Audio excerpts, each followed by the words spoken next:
Hola, hola mis amigos. Dios les bendiga y les guarde. Para mí, su servidor Manuel Ospino, es un inmenso privilegio el día de hoy acompañarlos en este comentario de la lección de la Escuela Sabática que ofrece un tema maravilloso para nosotros en esta ocasión: el poder del testimonio personal. No cabe duda que se trata de la manera por excelencia de compartir acerca del poder transformador de Cristo Jesús, de lo que ha hecho por nosotros, de la manera en la cual ha intervenido en nuestra historia y nos ha transformado para siempre. Por esa razón, el testimonio personal es aquel argumento que no puede refutarse, el argumento que no puede debatirse, porque este es el poder que se experimenta, que da testimonio de que Jesucristo es un Dios vivo, de que es poderoso hoy, de que ha sido siempre poderoso y lo seguirá siendo para transformar las vidas de los seres humanos y acercarlos a Él por el amor que atrae y transforma. Por esa razón quiero invitarlos entonces a que podamos hacer una oración para que el Espíritu de Dios dirija nuestras mentes y corazones y de esa manera podamos comentar esta lección siendo dirigidos por el poder del Espíritu Santo a través de un razonamiento correcto y el poder transformador de la palabra. Oremos. Nuestro Padre Celestial, bondadoso Señor, en el nombre de Cristo Jesús, Señor, hoy ponemos nuestras mentes y corazones en tus manos, para que tú, Señor, dirijas nuestros razonamientos de manera veraz, de manera certera y acertada, Señor, a través de tu santa palabra, y al mismo tiempo tu Espíritu Santo pueda moverse en el interior de nuestros corazones para darnos, Señor, no solamente una escucha a tu palabra, sino la transformación y los frutos que vienen por el oír de la fe. Te lo pedimos, Padre Santo, en el nombre bendito de Cristo Jesús. Amén. Muy bien, el repaso entonces de esta semana es maravilloso. Nos habla entonces del poder transformador que tiene el testimonio personal, que es, como dijimos ya, la manera por excelencia de compartir a Jesús con otras personas. Vamos entonces a reflexionar en unos breves minutos acerca de aquel testigo inesperado que Jesucristo envió a Decápolis.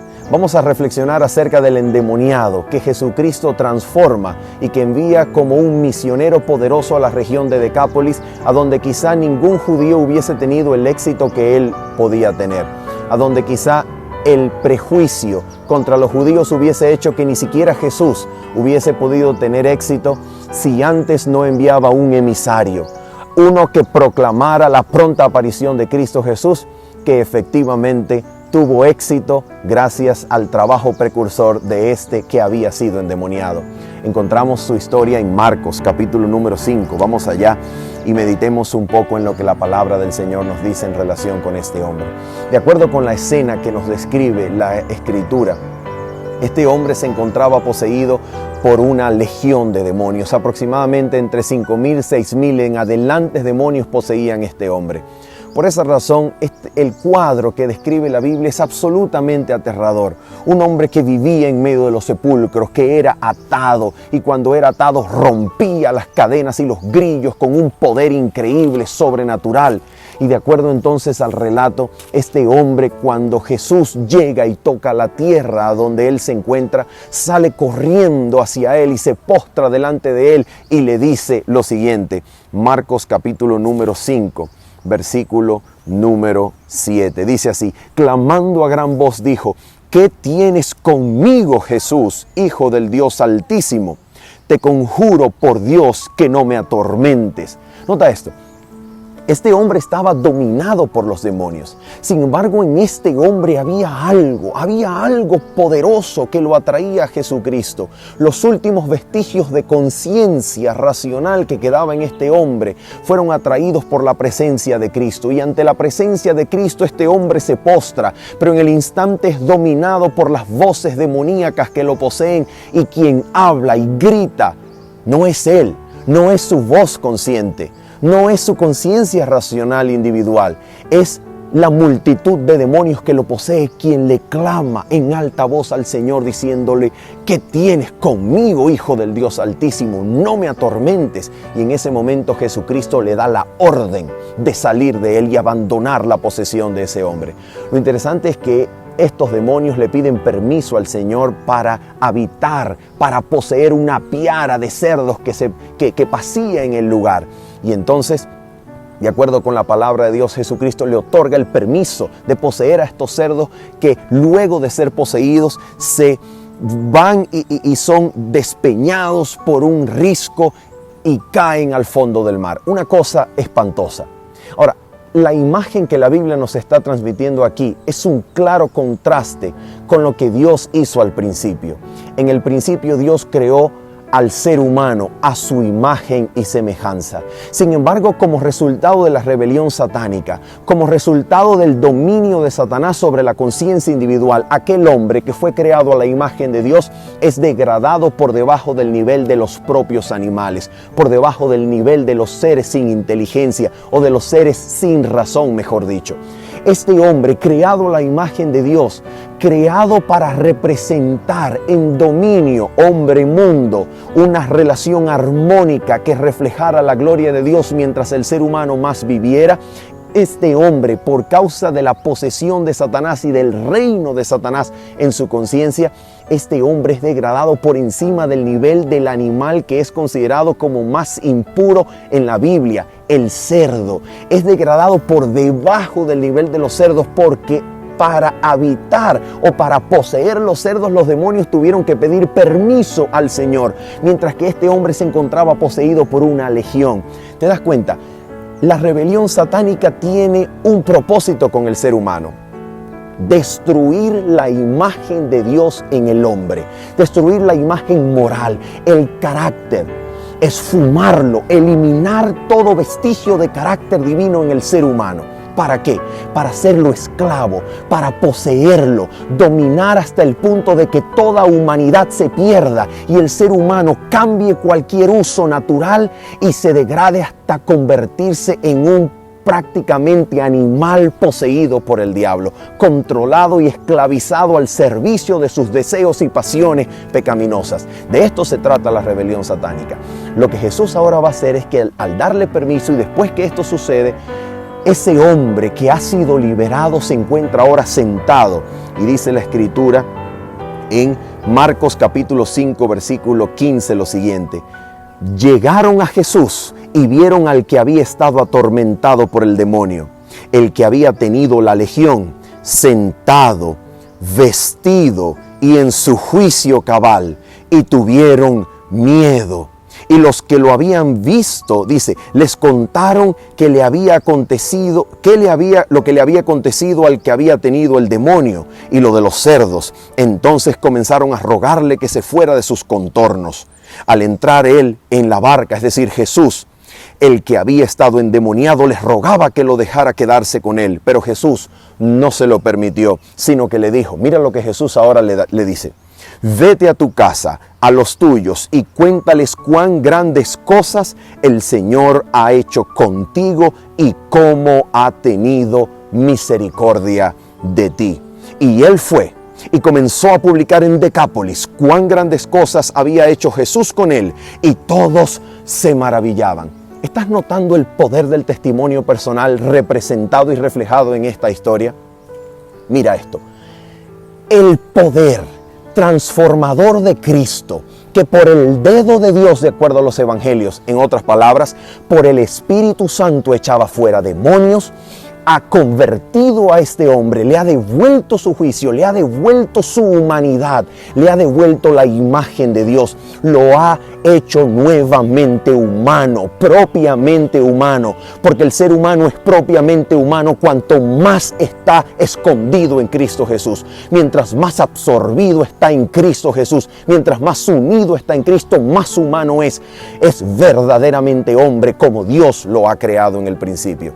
Ahora nota esto: Cristo lo manda a testificar las cosas grandes que Él había hecho. Ahora, ¿qué crees tú que las personas que habían visto a este hombre, que habían conocido su vida anterior, cuando lo veían transformado, dando testimonio, con su juicio cabal, articulando pensamiento consciente, racional, coherente, cuando articulaba un discurso acerca de las glorias maravillosas de la obra de Dios y del poder del Espíritu en él, cuando lo escuchaban de esa manera hablar, ¿qué crees tú que podían pensar? Mira, aquí no hay opción. o es el demonio que ha sacado al demonio, y eso es absurdo, porque una casa no puede estar dividida contra su propia casa, o es el mismo Espíritu Santo que con poder y gloria ha descendido a la tierra y se encuentra obrando con poder en medio de los hombres, dando testimonio de que el reino de los cielos ha llegado en el momento en que Cristo ha nacido en la tierra, en el momento en que su ministerio ha comenzado, y por el poder del Espíritu Cristo erradica y echa fuera demonios. El reino de los cielos ha llegado a la tierra, y ha llegado para quedarse, y ha llegado para que ni las puertas del infierno puedan prevalecer contra él y contra su iglesia. Una cosa maravillosa. Ahora mira esto. Vamos a hablar un poquito acerca del poder que permite hacer semejante cosa. El poder que permite transformar las vidas humanas, para que estemos al tanto de qué es lo que Dios ha hecho disponible para nosotros. Conocer el poder del Espíritu Santo es conocer el don maravilloso, el don más elevado, el don más excelente que Dios ha dejado para los hombres, que ha venido no con energía modificada, sino en la plenitud del poder divino, como la tercera persona de la deidad, con el propósito de restaurar y regenerar al ser humano. Y Dios ha dejado en ese poder, ha empeñado el honor de su trono, el honor de su Hijo. En la perfección del carácter de su pueblo, Dios ha empeñado el honor de su trono y el honor del Hijo. ¿Cómo? Garantizando esa transformación mediante el poder del Espíritu Santo que ya opera en este lado de la creación, en este lado de la eternidad. ¿Cómo podemos entender semejante cosa? Permitamos entonces abrir el espacio para reflexionar acerca de lo que significa la llegada del Mesías con relación al tiempo que el Mesías trae. Mira esto. De acuerdo a la promesa que Dios le hizo a los padres, de acuerdo a la promesa que Dios le hizo a Adán y Eva en el jardín del Edén, Dios intervendría en la historia de la humanidad para lograr restablecer la armonía con Dios y crear enemistad contra Satanás. ¿Por qué la iba a crear? Porque en el momento en que el hombre pecó contra su Dios, se alineó, se alistó en las filas satánicas de la rebelión, y él y Satanás se hicieron uno en la práctica constante del pecado. Cuando Dios promete poner enemistad entre él, entre el ser humano y Satanás, lo que está diciendo es que él intervendría en la historia humana para lograr que el ser humano pueda ser librado del poder, del dominio, de la armonía con Satanás, y ser puesto nuevamente en hostilidad contra el archienemigo, en hostilidad con el usurpador y enemigo de Dios, y nuevamente en armonía con el gobierno divino por medio de la obediencia a los principios eternos de la ley y la palabra divina. Eso significa el texto. La intervención entonces de Jesús en la cruz, el dolor que le iba a causar la serpiente al morder su talón, y la liberación que iba a ser obrada allí, tendría como propósito establecer, crear la enemistad contra Satanás que no existe en el corazón natural. Solo la gracia de Cristo puede poner enemistad y hostilidad allí en donde hasta ahora reinaba la paz con Satanás. Por esa razón es la intervención del Hijo. La intervención del Hijo tiene como propósito crear enemistad entre el hombre y Satanás. Por eso dice Primera de Juan capítulo 3 versículo 8, que es para esto. Para esto se ha manifestado el Hijo de Dios. ¿Para qué? Para deshacer las obras de Satanás. Y en el contexto, ¿cuáles son las obras? Todo el que practica pecado es del diablo. Las obras del diablo son el pecado. Al intervenir en la historia de la humanidad y darle al ser humano el perdón y la liberación del poder del pecado, Dios destruye las obras de Satanás en el ser humano. Ahora nota esto. ¿Qué es lo que significa esta promesa? Cuando Dios repite esta promesa a Abraham, después del diluvio, después de la torre de Babel, Dios le promete a Abraham una tierra y una descendencia. Nota, una herencia de la tierra a través de la herencia de toda su descendencia, heredando la tierra prometida que Dios le iba a dar. Dios le promete el mundo en heredad a Abraham para que su descendencia lo pueda heredar. Cuando viene entonces la ley, Dios establece la ley como el fundamento del juicio. Allá al final de la ley en Deuteronomio capítulo 30, en uno de los capítulos concluyentes del discurso de Moisés sobre la ley más hermosos que existen, Dios revela el problema del pecado. El problema del pecado está en el corazón, pero Dios se propone intervenir para circuncidar el corazón y hacer que el hombre, amando a Dios con toda su alma y corazón, pueda guardar la ley del Señor. Por eso dice al final de esa sección de Deuteronomio capítulo 30, que a los cielos y la tierra Dios ponía como testigos contra el pueblo de Israel, de que el Señor les había puesto el bien y la vida, el mal y la muerte delante de ellos. Es una escena de juicio. Los testigos vienen cuando un juicio existe y Dios llama a los cielos y la tierra por testigos porque está estableciendo la ley como el fundamento del juicio que Él hará, no solamente a las naciones, sino al pueblo de Israel, basado en su eterna ley. Ahora nota esto.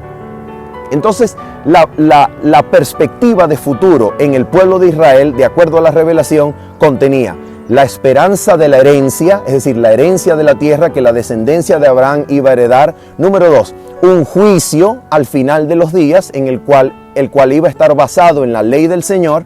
¿Y qué más obtenía o qué más incluía la perspectiva de futuro dentro del pueblo de Israel, dentro de la revelación bíblica? Número 3, incluía la esperanza de la resurrección. Eso lo podemos encontrar en Isaías capítulo 26, en Daniel capítulo 12, la esperanza de la resurrección de los muertos, ¿verdad? Ezequiel 37, Ezequiel 36 y así sucesivamente. Y finalmente, y número 4, el cuarto elemento de esta perspectiva de futuro sería la venida del Espíritu Santo. Allí lo podemos encontrar en Joel capítulo número 2, los versículos 28 en adelante. La venida del Espíritu Santo estaría reservada para los tiempos finales, para el día del fin. Así que nota, la perspectiva de futuro de la revelación bíblica, lo que se conoce como la escatología, la enseñanza, estudio, doctrina acerca de los últimos días, o mejor dicho, la perspectiva de futuro de la revelación bíblica incluía 4 cosas en particular. Número 1, la herencia de la tierra que los descendientes de Abraham iban a poseer. Número 2, un juicio en el día final, basado sobre la ley eterna de Dios. Número 3, la resurrección de los muertos, donde los buenos son resucitados o los que han creído son resucitados para salvación y los que no son resucitados para condenación. Y número 4, la esperanza de la venida del Espíritu con poder. Estas cuatro cosas constituyen fundamentalmente la perspectiva de futuro o la perspectiva del día final en la revelación bíblica. ¿Qué es lo maravilloso entonces que sucede en el Nuevo Testamento? Lo que sucede en el Nuevo Testamento es que con la venida de Jesucristo, cuando Jesucristo muere y resucita, todos estos elementos que pertenecen a una perspectiva de futuro son realizados, son actualizados, son traídos al presente. Como si el futuro del día final incursionara ya en el presente. Como si el día final y todos los elementos que se esperan que allí existen ya en el presente cuando Dios vindica a Jesucristo por medio de la resurrección de los muertos. ¿Qué es lo que ocurre? Que cuando Cristo resucita y es entronizado, es entronizado en el trono del universo a la derecha del Padre y el Espíritu desciende, ¿qué es lo que el apóstol Pedro interpreta en Hechos capítulo número 2? Que han llegado los últimos días, que han llegado los tiempos postreros de los cuales se hablaba en la perspectiva de futuro de la revelación bíblica. Ahora nota esto, qué maravilla lo siguiente. Jesucristo no solamente trae el Espíritu Santo que pertenece, como dice Hebreos capítulo 6, ya lo vamos a leer en medio de este paréntesis, nota esto. Hebreos capítulo número 6, vamos a hacer un paréntesis para leer esto, que es muy, pero muy importante. Hebreos capítulo 6 dice lo siguiente acerca del Espíritu Santo. Dice así, Hebreos capítulo número 6, versículo número 4 al 5. Dice así: es imposible que los que una vez fueron iluminados, gustaron del don celestial y fueron hechos partícipes del Espíritu Santo, y asimismo gustaron de la buena palabra de Dios y los poderes del mundo venidero. Date cuenta entonces, el Espíritu Santo es un poder, el Espíritu Santo es la influencia de la tercera persona de la deidad, un poder que ha de venir que ha de pertenecer, de acuerdo a la revelación, al mundo venidero, a los días finales, al siglo que ha de venir. No pertenece a este siglo, no es de esta creación, no es de este tiempo. Se esperaba que fuese del lado de la eternidad que obedece al día final, al día de la resurrección. Sin embargo, con la llegada del Espíritu, lo que el Nuevo Testamento interpreta es que ese día final ya ha llegado. Y ahora, como ha llegado el día final, como la escatología o la perspectiva de futuro se ha hecho presente con la venida de Cristo, entonces Cristo inaugura los días finales en el presente. ¿Cómo hace Cristo eso? Fíjate, Cristo trae, según Gálatas, la herencia de la descendencia de Abraham, porque todo el que está en Cristo es descendencia de Abraham y heredero, coheredero con Cristo, según Romanos 8, de la herencia prometida. ¿Ve? Primer elemento.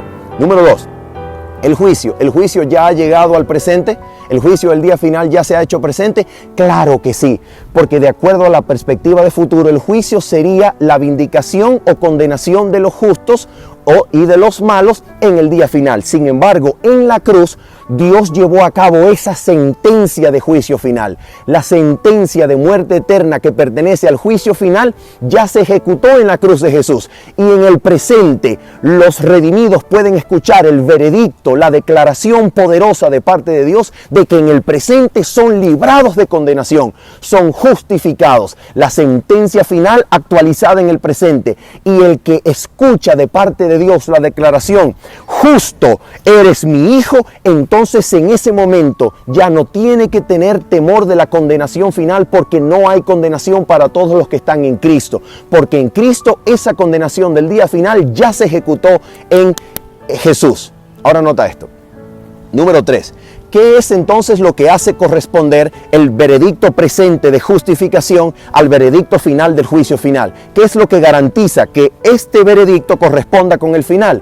La venida del Espíritu Santo. La venida del Espíritu Santo hace posible que el poder de la resurrección, número 4, ¿ok? El cuarto elemento, el poder de la resurrección ya esté presente. El poder que pertenece a la resurrección, al día final de la resurrección, ya se encuentra entre nosotros. Porque al resucitar a Cristo entre los muertos por el poder del Espíritu Santo, Dios ha hecho posible que ese mismo poder que ha levantado a Cristo entre los muertos esté disponible en el presente para nosotros ya. ¿Dice eso la Biblia? Claro que sí. Mira lo que dice la Biblia en Romanos capítulo número 8. Romanos capítulo número 8, versículo 11. Dice la Escritura así. Dice el Señor: y si el espíritu de aquel que levantó de los muertos a Jesús está en vosotros, el que levantó de los muertos a Cristo Jesús vivificará también vuestros cuerpos mortales por su espíritu que está en vosotros. Note esto, el mismo poder, como dice Efesios capítulo 1, versículo 18 al 20, el mismo poder, el supereminente y grande poder que obró en Cristo Jesús al resucitarlo de los muertos, opera en nosotros los que creemos. De tal manera que nosotros, quienes hemos creído en Cristo Jesús, hemos muerto con Cristo y hemos resucitado con Cristo para ser justificados ya en el presente, y se nos otorga en ese instante un poder que pertenece al mundo venidero, que pertenece a la época de la eternidad, que pertenece al siglo por venir, y como ya está presente, hace posible y garantiza que el juicio presente corresponda con el juicio final, de tal manera que quien es justificado en el presente es absolutamente transformado, y el poder de la transformación está garantizado por el poder del Espíritu Santo que ha de venir a nosotros y que ya está disponible para que hagamos y vivamos conforme, no a la carne, para que la carne reine y domine sobre nosotros, sino conforme al Espíritu, para que la ley, la justicia de la ley se cumpliese en nosotros, que no vivimos conforme a la carne, sino conforme al Espíritu. ¿Te das cuenta lo que eso significa? Significa entonces que si el poder de la resurrección es una realidad presente, y el poder de la resurrección obra y opera poderosamente en ti y en mí, que hemos muerto y resucitado a una nueva vida cuando hemos sido bautizados en Cristo Jesús, significa que el Espíritu nos es concedido como la garantía de que Cristo terminará la obra que comenzó en nosotros. Aquel que comenzó la obra será fiel hasta perfeccionarla en el día de Jesús, hasta perfeccionar su obra en nosotros. ¿Por qué? Porque ha dado la garantía. La venida del Espíritu Santo ha hecho posible que todo lo que se esperaba para el día final suceda ahora, en el presente. Por esa razón Jesucristo dijo, atención, Juan capítulo número 5, Juan capítulo número 5, versículo 24 en adelante. Por esa razón Jesucristo dice así: mira lo que se conoce en teología como una escatología inaugurada. Dice así: que es la incursión del futuro ya en el presente. Ahora mira lo que dice Juan capítulo número 5, versículo 24 en adelante. Dice la Escritura: de cierto os digo, el que oye mi palabra y cree al que me envió, tiene vida eterna. ¿Cuándo? En este instante. Y no vendrá a condenación, sino que ha pasado de muerte a vida. ¿Cuándo ha resucitado? ¿Cuándo pasó de muerte a vida? Ahora. ¿Por qué? Porque tiene vida eterna ahora. ¿Pero eso no era para el futuro? Sí. Pero Cristo lo ha traído al presente. La realidad futura se hace presente ahora, haciendo realidad, haciendo posible el poder transformador de la resurrección en el presente. Mire cómo dice, versículo número 25. De cierto os digo, viene la hora y ahora es. ¿Te das cuenta? Una escatología, una perspectiva de futuro ya en el presente. Viene la hora y ahora es. ¿Cuándo? Dice: cuando los muertos oirán la voz del Hijo de Dios, y los que la oigan vivirán. Oh, no son los muertos que están en los sepulcros, son los muertos que están muertos en delitos y pecados, que ahora pueden resucitar y experimentar la vivificación de sus cuerpos mortales para vivir conforme al Espíritu y no conforme a sus pasiones pecaminosas. Oh, y ahora entonces leemos este comentario que maravillosamente nos da la inspiración acerca de este texto. Comentando este pasaje, dice la mensajera del Señor en el deseado de todas las gentes, página 180, lo siguiente. Mira lo que dice ella: vendrá hora y ahora es, cuando los muertos oirán la voz del Hijo de Dios, y los que la oyeren vivirán. Nota esto, este es el comentario de ella. Los fariseos creían en la resurrección.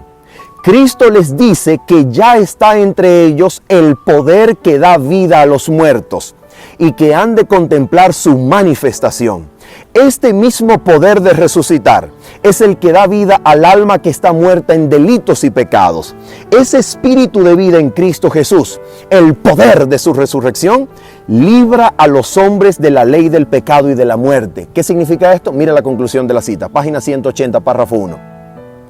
El dominio del mal es quebrantado, y por la fe el alma es guardada de pecado. El que abre su corazón al Espíritu de Cristo llega a participar de ese gran poder que sacará su cuerpo de la tumba. ¡Oh, qué cosa tan maravillosa! ¿Se da cuenta usted que el poder de la resurrección está disponible hoy para ti y para mí cuando creemos en Cristo? ¿Y para qué está disponible ese poder de la resurrección? Para que aquel cuerpo de pecado, naturaleza pecaminosa que antes me dominaba y siempre me hacía ceder a las influencias y tentaciones satánicas, ahora, por el poder del Espíritu que obra en mí, sea dominada, sea transformada, sea puesta en jaque, para que ya no obre yo, sino Cristo viva en mí. Y lo que ahora viva en la carne, lo viva en la fe, en la fidelidad del Hijo de Dios, quien me amó y se entregó a sí mismo por mí. ¿Por qué razón te digo esto? ¿Por qué razón te estoy contando todo esto? Porque nuestra lección se trata del poder del testimonio personal. Ahora, ¿quién es el autor que combina todas estas nociones que estamos hablando? El poder de testificar con el poder del cumplimiento de las promesas y el poder de la resurrección. ¿Quién hace eso? Pablo, exactamente en Hechos capítulo 26, el capítulo que la lección nos ha comentado. Mira lo que dice Hechos capítulo 26, cuando el apóstol Pablo expone ante el rey Agripa. Mira lo que dice el apóstol Pablo ante el rey Agripa, para que tengamos claro que el apóstol ha combinado estas nociones para convertirlo en el poder habilitador que hace posible el testimonio personal transformador. Mira lo que dice. Hechos capítulo 26. Y vamos a leer el versículo número 4 hasta el versículo número 8. Mira lo que dice acá. Mi vida pues desde mi juventud, la cual desde el principio pasé en mi nación, en Jerusalén, la conocen todos los judíos, los cuales también saben que yo desde el principio, si quieren testificarlo, conforme a la más rigurosa secta de nuestra religión, viví como fariseo. Más adelante, en el versículo 9 en adelante, va a decir que perseguía celosamente con odio a los que creían en Jesús. Sigue diciendo, versículo 6. Ahora, por la esperanza de la promesa que hizo Dios a nuestros padres, escucha, por la esperanza de la promesa que hizo Dios a nuestros padres. ¿A quién le prometió Dios eso? A Adán, Eva, a Noé, luego se lo promete a Abraham y luego a todo el que sea de la descendencia de Abraham. Mira la esperanza de la promesa, ¿cuál es? Ahora, versículo 6. Por la esperanza de la promesa que hizo Dios a nuestros padres, soy llamado a juicio. ¿Cuál es esa esperanza? Sigue diciendo. Promesa cuyo cumplimiento esperan que han de alcanzar nuestras 12 tribus, sirviendo constantemente a Dios de día y noche, en la obediencia de la ley, ¿verdad? Sigue diciendo el versículo 7. Por esta esperanza, rey Agripa, soy acusado por los judíos. Versículo 8. ¿Cuál es esa esperanza? ¿De qué esperanza estás hablando, Pablo? ¿Estás hablando de la herencia de la tierra, de la descendencia de Abraham, que va a heredar el mundo? ¿Qué estás hablando? ¿Estás hablando de Génesis 3:15? ¿Estás hablando de qué promesa estás hablando? Mira lo que nos dice el versículo 8. ¿Qué? ¿Se juzga entre vosotros cosa increíble que Dios resucite a los muertos? Oh, ¿te das cuenta?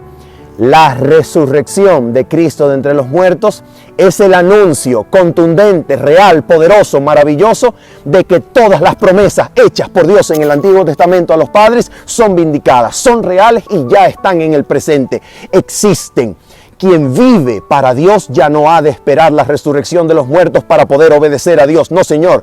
Quien vive para Dios puede obedecerlo ahora, porque el poder de la resurrección, la promesa de Dios hecha a los padres, ya ha llegado. Y con ese poder ha llegado la herencia de la tierra, ha llegado la descendencia de Abraham en Cristo Jesús, ha llegado el día del juicio final en el cual somos justificados en la cruz de Cristo Jesús para muerte y resurrección y una vida nueva transformada por el poder de Dios que se corresponda con el juicio final, cuando seamos finalmente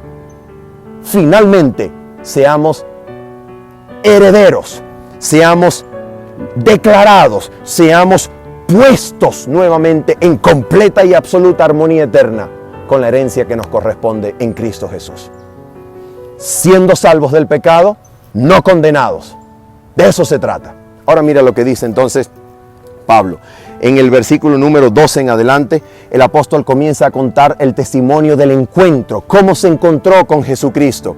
Y dice entonces el versículo número 17, mira lo que Dios le dijo, mira lo que Jesucristo le dijo a Pablo, y esto es lo que él le cuenta al rey Agripa. Dice así, librándote de tu pueblo y de los gentiles a quienes ahora te envío, para que abra sus ojos, versículo 18, para que abra sus ojos, para que se conviertan de las tinieblas a la luz y de la potestad de Satanás a Dios. ¿No está Génesis 3:15 aquí? ¿No es eso de lo que siempre se ha tratado todo? ¿No son todas esas las promesas aquí resumidas? Ahora mira lo que dice, cómo termina diciendo, para que reciban por la fe que es en mí, dice Jesús, perdón de pecados y herencia entre los santificados.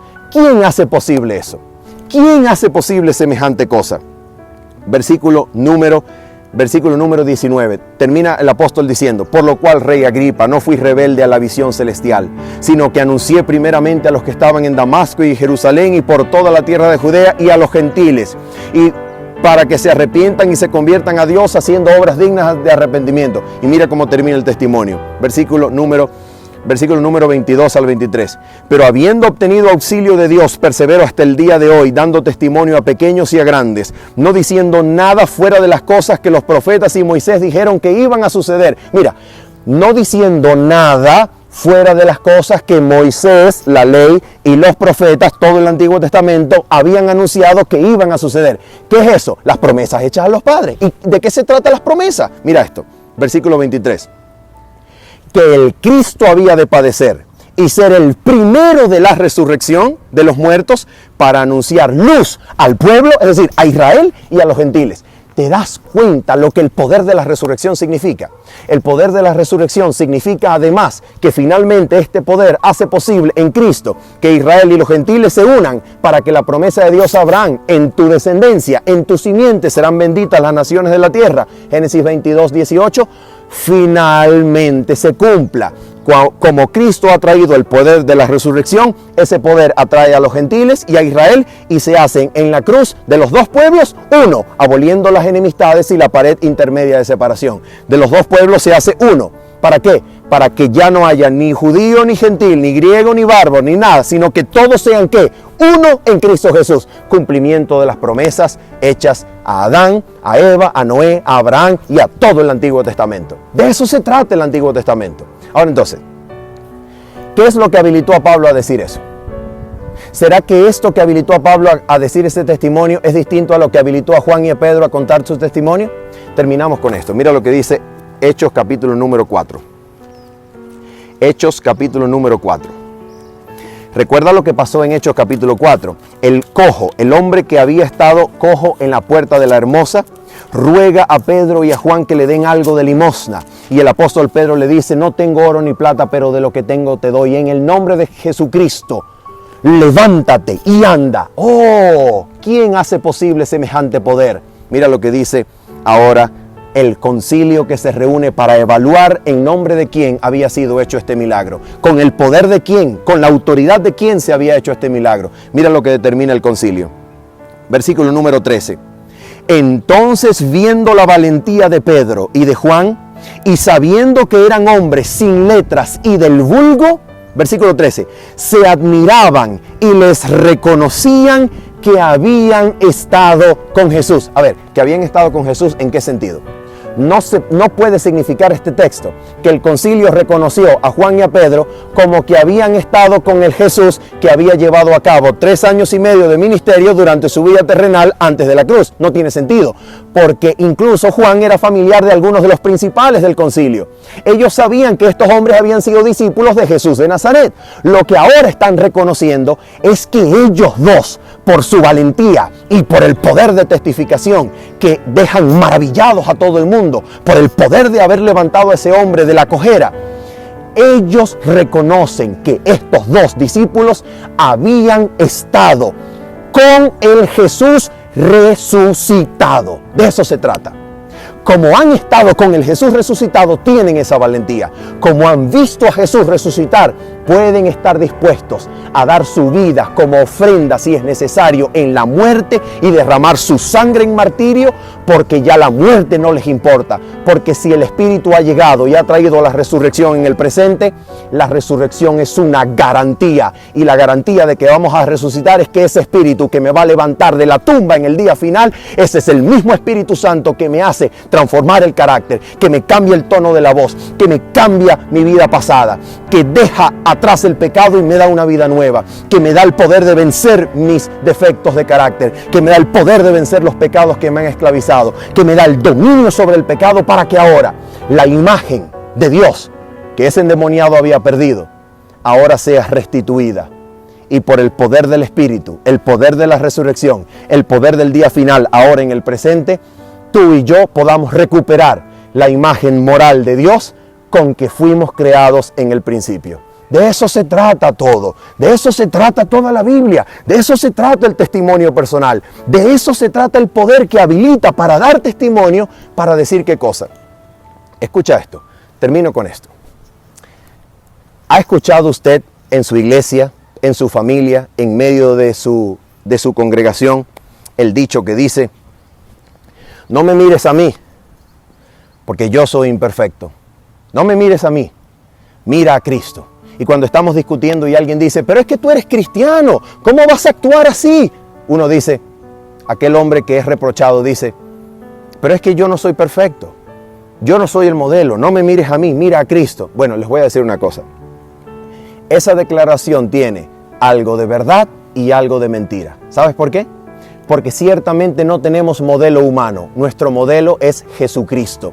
Ciertamente nuestro modelo es el Dios hombre, que por el Espíritu de Dios fue vindicado, fue justificado en la tierra, fue sostenido por el poder y apartado de todo pecado, por el poder de la naturaleza divina, sostenida por la comunión diaria con el Padre a través de la palabra, y la naturaleza que el Padre ponía en él por el Espíritu Santo y por la meditación y la dependencia absoluta de la palabra del Padre. Cristo vence. No tenemos modelo humano sino Cristo. Ahora mira esto.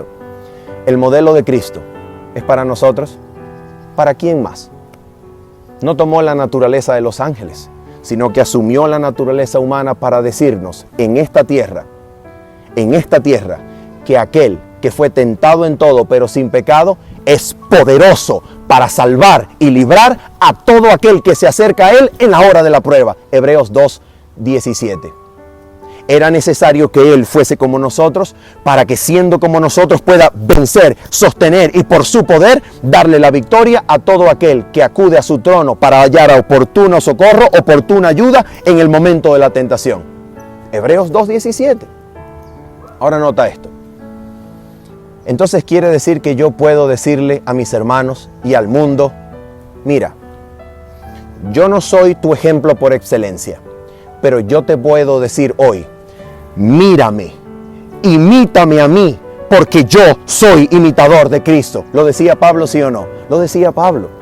Cristo nos envió como cartas leídas a la humanidad, para que la humanidad, viendo el poder que nos ha transformado, viendo la manera como todas nuestras obras son dignas de arrepentimiento, viendo como todo nuestro proceder, pensamientos, actitudes, gestos, fines, indicios del rostro, lo que sea, tono de la voz, carácter, lo que sea, la manera en que trato a mi esposa, a mi esposo, a mi familia, a mis hijos, la manera en que me desenvuelvo en la sociedad, la manera en la que hablo, la manera en la que no contamino el ambiente, la manera en la que soy absolutamente un buen ciudadano y amante de la humanidad y un corazón noble que ama, que ayuda, que se desvive por ayudar al prójimo.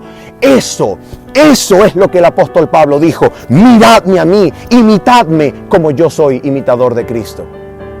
Dios quiere que nosotros podamos decir que somos verdaderos discípulos de Cristo para discipular a los demás cuando vean nuestra vida transformada, para que a través del testimonio de nuestro cambio, del poder transformador que ha renovado mi vida, yo pueda decir: ¿sabes qué? Hay un Señor que te puede sacar del pecado como me ha sacado a mí. Hay un Señor que te puede sacar de la depresión, de la ansiedad, de la angustia, del dominio del mal, del dominio del pecado, de la oscuridad de tu alma, del absoluto desorden en el que te encuentras. Hay un Señor que puede restablecer tu familia. Hay un Señor que puede restablecer tu matrimonio. Hay un Señor que puede transformar tu vida. Hay un Señor que puede hacerte nuevo. Hay un Señor que puede hacer que lo que menos esperabas sea realidad. Hay un Señor y se llama Jesucristo. ¿Y cuál es la evidencia? Mírame, yo soy la evidencia. Yo era así, Cristo llegó y ahora soy así, y por el siempre, por los siglos de los siglos, por su intercesión poderosa y su vida en mí, seré como Él, en el nombre de aquel que me amó y se entregó a sí mismo por mí. Habiendo dicho esto, y esperando que este repaso, comentario de la lección sea para tu poder, para tu crecimiento espiritual y para tu desarrollo en Cristo Jesús y el crecimiento de la gracia, se despide de ti tu servidor, Manuel Ospino, diciéndote bendiciones. Chao, chao.